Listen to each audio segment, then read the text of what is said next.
ഷാർജയിലെ മെലീഹ national park സജീവമാകുന്നു. നമസ്കാരം, കൊട്ടാരക്കര മീഡിയയിലേക്ക് സ്വാഗതം.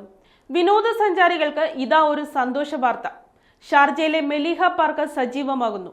പ്രകൃതി വിഭവങ്ങളും മേഖലയുടെ ചരിത്ര പൈതൃകവും സംരക്ഷിക്കാനും സുസ്ഥിര മാതൃകയിലൂന്നിയ മെലീഹ നാഷണൽ പാർക്കാണ് ഇപ്പോൾ സജീവമാകുന്നത്.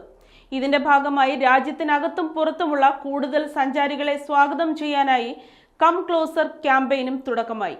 2 ലക്ഷം വർഷം പഴക്കമുള്ള പ്രദേശത്തെ മനുഷ്യ കുടിയേറ്റത്തിന്റെ ചരിത്ര പശ്ചാത്തലം അടുത്തറിയാനുള്ള അവസരമാണ് ഈ വിനോദസഞ്ചാര കേന്ദ്രത്തിലൂടെ ലഭിക്കുന്നത്. മെലീഹയുടെ വിശേഷങ്ങൾ രാജ്യത്തിനകത്തെ പോലെ രാജ്യാനന്തര തലത്തിൽ കൂടി പ്രചരിപ്പിക്കാനാണ് പുതിയ ക്യാമ്പയിനിലൂടെ ലക്ഷ്യമിടുന്നത്. കഴിഞ്ഞ വർഷം മെയ്യിലാണ് ഷാർജ ഭരണാധികാരി പ്രത്യേക ഉത്തരവിലൂടെ മെലീഹ നാഷണൽ പാർക്ക് പ്രഖ്യാപിച്ചത്. പ്രദേശത്തിന്റെ ചരിത്ര പൈതൃകം സംരക്ഷിക്കാനും സുസ്ഥിര മാതൃകയിലൂന്നിയ വിനോദസഞ്ചാരം പ്രോത്സാഹിപ്പിക്കാനുമായിട്ടാണ് മെലീഹ നാഷണൽ പാർക്ക് പ്രഖ്യാപിച്ചത്. അതേസമയം പൈതൃകവും പാരിസ്ഥിതിക വൈവിധ്യങ്ങളും വിനോദസഞ്ചാര സാധ്യതകളും കൂടുതൽ അടുത്തറിയാനുള്ള ക്ഷണമാണ് കം ക്ലോസർ ക്യാമ്പയിൻ എന്ന് ഷുറൂഖ് സിഇഒ അഹമ്മദ് ഉബൈദ് അൽ ഖസീർ പറഞ്ഞു.